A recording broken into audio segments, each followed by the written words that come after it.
우리에게 만남은 너무나 중요합니다. 누구를 만나느냐 이에 따라서 우리의 일생이 달라지게 되기 때문입니다.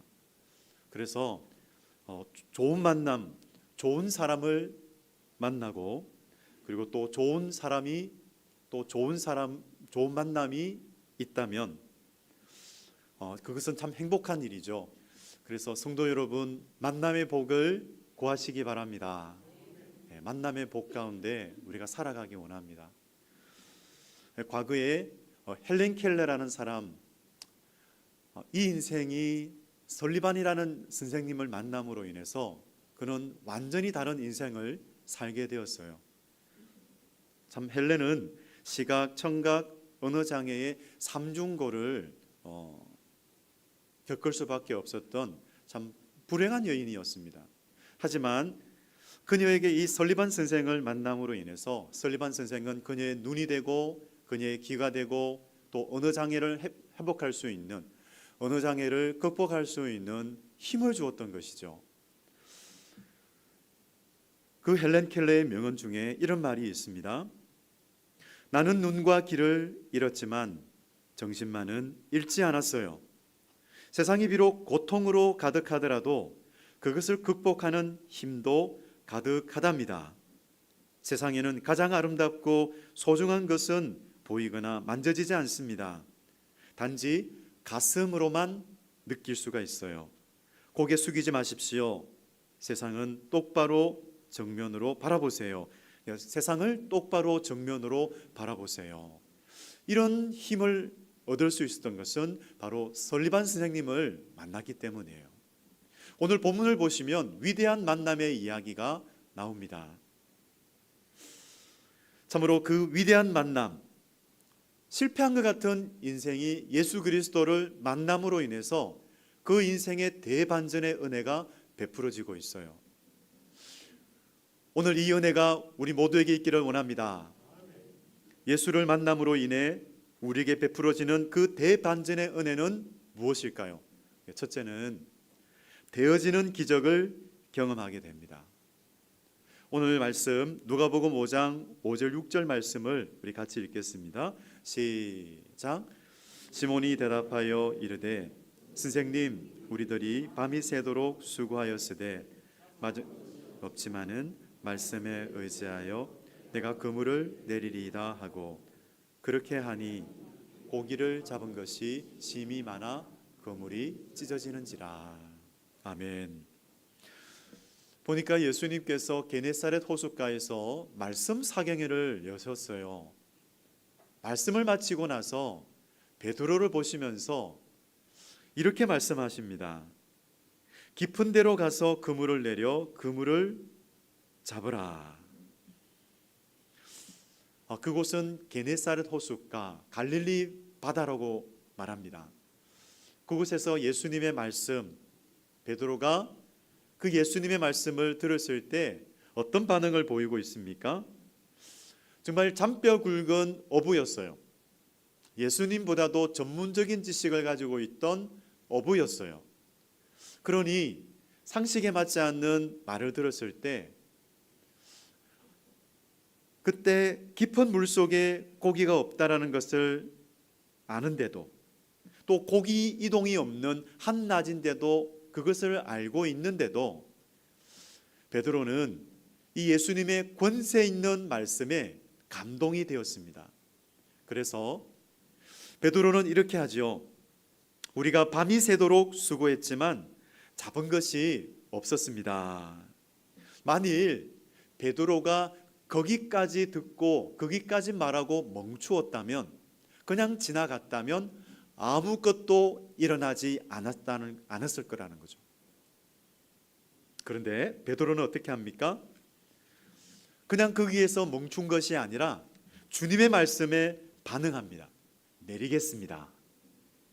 말씀에 의지하여 내리겠습니다. 이것은 미래능동태입니다. 강한 의지를 표현하고 있는 것입니다. 그냥 마지못해서 그냥 어쩔 수 없이 그냥 순종하는 것이 아니라 강한 의지를 가지고 예수님의 말씀에 반응했다라는 거예요. 이런 의지가 어디에서 나왔을까? 의지가 약해지신 분들은 하나님의 말씀, 우리가 살아갈 때 의지가 약해질 때가 있습니다. 우리 가운데 그렇게 의지가 약해져서 만일 그런 가운데 있는 분들이 계시다면 주님의 이 권세 있는 말씀을 들으시기를 바랍니다. 베드로가 강한 의지를 가지고 주님의 말씀에 순종할 수 있었던 것은 그 권세의 말씀을 들었을 때에 그에게 강한 의지가 발동된 것이죠. 그래서 믿음은 들음에서 나고 들음은 그리스도의 말씀으로 말미암느니라. 참으로 마음이 약해지고 또 의지가 약해지는 그런 분이 계시다면 그 사람은 주님의 말씀을 펴시기를 바랍니다. 하나님 앞에 나와서 주의 말씀을 들으시기 바랍니다. 그 사람에게 순종할 수 있는 그 의지, 그 강한 용기를 주실 줄로 믿습니다. 베드로가 말씀에 의지하여 순종했어요. 그랬더니 만선의 경험을 하게 됩니다. 도저히 있을 수 없는 일이었어요. 인간의 상식으로는 도저히 있을 수 없는 일이 일어나요. 말씀 그대로 했을 뿐입니다. 주님의 말씀에 순종했더니 도저히 있을 수 없는 일이 주님의 역사로 말미암아 일어난 것이죠. 그렇습니다. 우리가 주님의 말씀에 반응하여 순종하기를 원합니다. 역사는 주님께서 하십니다. 주님을 만나면 놀라운 일이 일어나게 됩니다. 실패한 인생은 형통하게 되고요, 안 되는 일들은 되는 인생으로 바뀌게 돼요. 혹시나 인생의 벽을 만났습니까? 주님의 말씀을 들으면, 주님의 말씀에 순종하면 그 벽 가운데 문이 열리게 될 것을, 문이 생기게 될 것을 믿습니다. 우리는 그 문을 통과하여 새로운 인생으로 나아가게 될 것입니다. 이것이 바로 인생의 반전이죠. 여러분, 어떤 자리에 있든지 어떤 상황이 일어났든지 주님의 말씀에 귀를 기울이면서 순종하시기 바랍니다.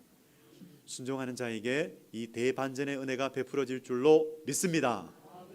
둘째는 예수님을 만나면 자신의 죄인됨을 자각하게 됩니다. 오늘 말씀 누가복음 5장 8절입니다. 우리 같이 읽겠습니다. 시작. 시몬 베드로가 이를 보고 예수의 무릎 아래에 엎드려 이르되 주여 나를 떠나 나는 죄인으로소이다 하니. 아멘. 놀라운 기적을 경험한 베드로의 첫 번째 행동은 무엇인가요? 그것은 엎드림입니다. 엎드렸다. 이것은 예배이죠. 예배는 누구 앞에 하는 것이죠? 하나님 앞에 하는 것이죠. 주님의 놀라운 그 역사를 경험했을 때 그는 엎드립니다. 이분은 거룩하신 분이시구나, 경외감을 가진 겁니다. 그래서 베드로는 엎드렸습니다. 여러분, 오늘 이 시간 하나님의 임재 앞에서 엎드리시기를 바랍니다. 베드로는 엎드려 주님의 말씀, 그 말씀대로 이루어지는 것을 경험해요. 인간적인 지식과 경험, 이것을 뛰어넘어서 역사하시는 그 예수님의 놀라운 역사 앞에 그는 엎드려 이렇게 고백을 해요. 이전에는 선생님이라고 고백을 했는데 이제는 주여, 그 경외감 속에서 예수님을 주여라고 고백을 합니다. 나를 떠나소서, 나는 죄인으로소이다 라고 고백을 해요.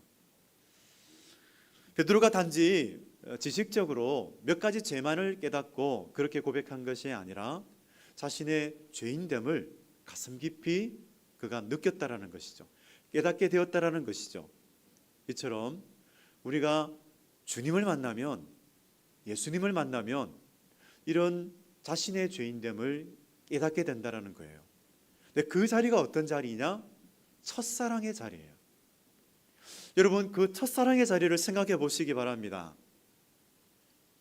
가장 최초로 주님을 만났을 때 주님 앞에서 나의 죄인됨을 고백했던 하나님의 그 압도하시는 은혜 속에서 나를 압도해 오시는, 나를 압도적으로 임하시는 그 은혜의 자리에서 내가 고백했던 그 시간, 여러분 있으셨잖아요. 그 시간에서 우리는 그 자리에서 우리는 자신의 죄인됨을 깨닫게 되었고, 나의 죄를 용서하시는 그 하나님의 사랑, 예수 그리스도 안에서 보여주신 그 하나님의 사랑을 우리는 절절하게 깨닫게 되었습니다.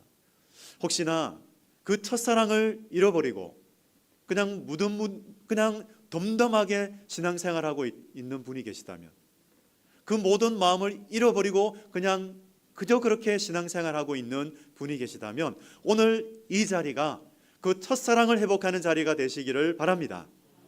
하나님은 다시 찾아오셔서, 우리 주님은 오늘 이 자리에 예배 때마다 찾아오셔서 그 첫사랑을 회복하라고 말씀하세요. 그 첫사랑의 감격을 회복하면서 다시 한번 주님과 함께 동행하는 그런 여러분 되시기를 바랍니다. 하나님의 신비를 체험한다는 것은 두 가지 의미가 있습니다. 오늘 베드로는 그 하나님의 신비를 체험한 것이죠. 한 신학자는 그 감정을, 그 경외감을 절대 의존의 감정이다, 하나님을 전적으로 의지하려는 신앙이다, 신앙심이다 라고 그렇게 말했습니다. 하나님의 신비를 체험한다는 것은 두 가지 의미가 있죠. 그것은 하나님이 어떤 분인가를 알게 되었다라는 것이죠. 그리고 또 한 가지 의미는 자신의 죄인됨을 자각하게 되었다라는 것입니다. 죄투성이 죄인이구나, 이것을 깨닫게 된 것은 은혜입니다. 하나님을 만났다라는 거예요. 하나님의 사랑을 알게 되었다라는 것입니다. 바울이 그랬습니다. 예수님을 만나고 나서 그는 죄인 중에 우두머리입니다 라고 그렇게 고백했습니다. 디모데전서 1장 15절, 미쁘다 모든 사람이 받을 만한 이 말이여, 그리스도 예수께서 죄인을 구원하시려고 세상에 임하셨다 하였도다. 죄인 중에 내가 괴순이라. 예수님께서 누구를 찾아오셨습니까? 나는 의인을 부르러 온 것이 아니요 죄인을 부르러 왔노라. 죄인을 사랑하셔서 그 죄인을 불러 구원하러 오신 분이 우리 예수님이세요. 여러분, 우리는 스스로 의인이 될 수 없는 사람입니다. 예수님을 만나 우리의 죄를 다 씻음받고 우리는 용서받은 죄인이 되었습니다. 어디 그 자리에서 끝나는 것이 아니죠. 우리는 용서받은 죄인이요 믿음으로 의롭다함을 받았습니다. 우리를 의인이라고 또 부르세요. 용서받은 죄인 이 자리에 멈추는 것이 아니라 하나님께서 예수 그리스도 안에서 의롭다고 하시는 하나님의 자녀가 되었음을 믿으시기 바랍니다. 참, 예수님을 만나면 은혜가 무엇인지를 알게 돼요. 그렇습니다. 은혜를 받았을 때 우리의 눈이 달라지게 됩니다. 세상을 바라보는 눈이 달라지게 돼요. 성도 여러분, 그래서 예수님을 만난 자마다 공통적으로 하는 고백이 있어요. 나의 나된 것은 하나님의 은혜입니다. 우리 같이 한번 고백해 볼까요? 나의 나된 것은 하나님의 은혜입니다. 그렇습니다. 나의 나된 것은 하나님의 은혜입니다. 정말 예수 믿기 전과 예수 믿은 후에 달라진 이 나의 모습을 다시 한번 생각해 보면서 나의 나된 것은 하나님의 은혜입니다. 정말 그때 그 첫사랑의 경험을 했을 때에 있었던 그 눈물이, 그 감격의 눈물이 회복되어지기를 간절히 원합니다. 아멘. 셋째, 우리가 예수님을 만나면 인생의 목표가 달라지게 됩니다. 오늘 말씀 5장 10절 말씀 우리 같이 읽습니다. 시작. 세베대의 아들로서 시몬의 동업자인 야고보와 요한도 놀랐습니다. 예수께서 시몬에게 이르시되 무서워하지 말라, 이제 후로는 내가 사람을 취하리라 하시니. 아멘. 어부들 세 사람의 인생의 목표가 있다면 무엇이었을까요? 그들의 인생의 목표는 만선입니다. 만선이 그들의 꿈이요, 그들의 로망이죠.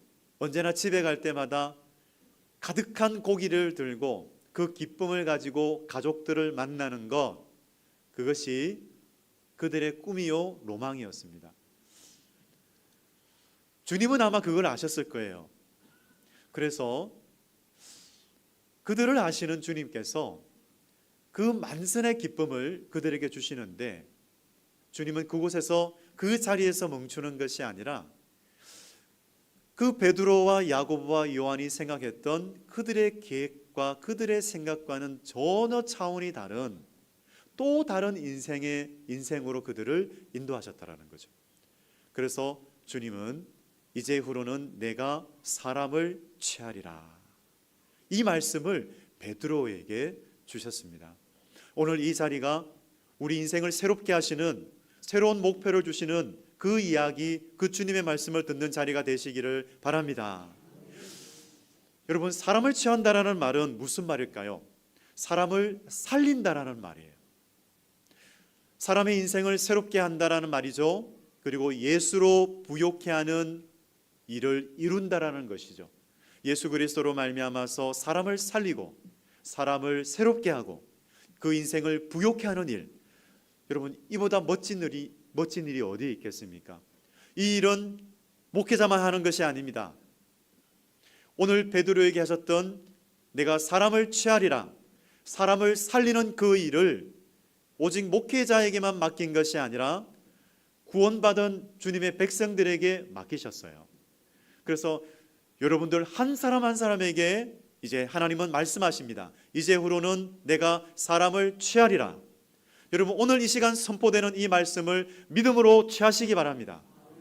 그냥 하나님의 말씀으로 넘기지 마시고, 저 말씀은 나에게 주시는 말씀이구나, 이제후로는 내가 사람을 취하리라, 주님의 말씀에 순종하면 그 일이 일어나게 될 것을 믿습니다.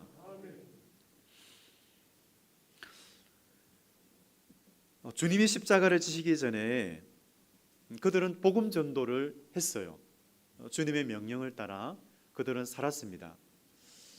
그런데 그들의 삶에 놀라운 일이 일어나게 되는데, 바로 이제후로는 내가 사람을 취하리라 하는 이 말씀이 이루어지는 감격, 그 감격을 누리게 되는 자리가 바로 사도행전 3장입니다. 3장에서 그 놀라운 일들이 일어나요.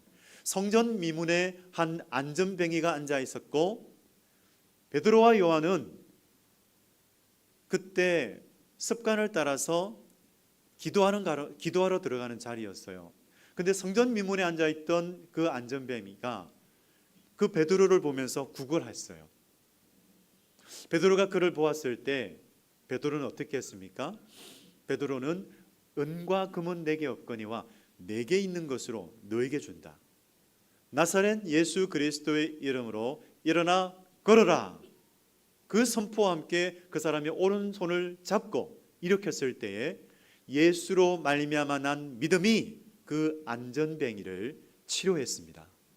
놀라운 일이 일어나죠.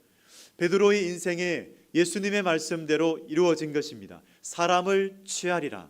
베드로는 사람을 취하는 인생, 사람을 살리는 인생, 새롭게 하는 인생, 예수로 말미암아 부요하게 하는 인생, 그 인생이 된 거예요. 베드로는 그렇게 살아가게 되었습니다. 비단 베드로뿐만이 아닙니다. 저와 여러분에게도 이 일을 이루시고 계십니다. 이 일을 이루실 것입니다. 여러분, 주님의 말씀에 순종할 때, 한 걸음 한 걸음 순종할 때에 우리가 한 걸음 순종하면 주님의 그 계획과 뜻이 이루어지고 펼쳐지게 될 거예요. 여러분, 기대하시기 바랍니다. 하나님의 말씀을 들었을 때에 그 뜻에 순종하면, 그 말씀에 순종하면 그 일이 이루어져요. 그렇습니다. 그 일로 말미암아 하나님 앞에 감사와 찬송을 올리게 될 것을 믿습니다. 주님을 만나면 우리의 인생의 가치관과 인생의 목표는 달라지게 돼요. 그래서 주님을 만나서 주님을 따르는 자에게 주시는 복이 있어요. 이사야 43장 4절 말씀입니다. 우리가 같이 읽겠습니다. 시작. 내가 내 눈에 보배롭고 존귀하며 내가 너를 사랑하였은즉 내가 내 대신 사람들을 내어주며 백성들이 내 생명을 대신하리니. 아멘.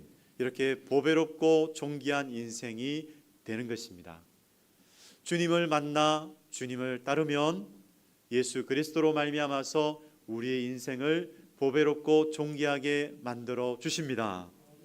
베드로전서 2장 9절 말씀 함께 선포하겠습니다. 시작.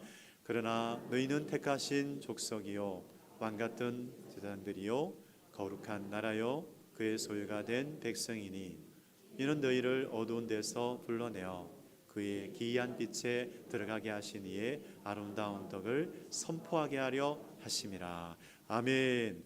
예수 그리스도로 말미암아서 우리는 왕같은 제사장이 되었습니다. 여러분, 우리가 아무것도 할 수 없는 자리에서도 할 수 있는 것이 있다면 예배이죠.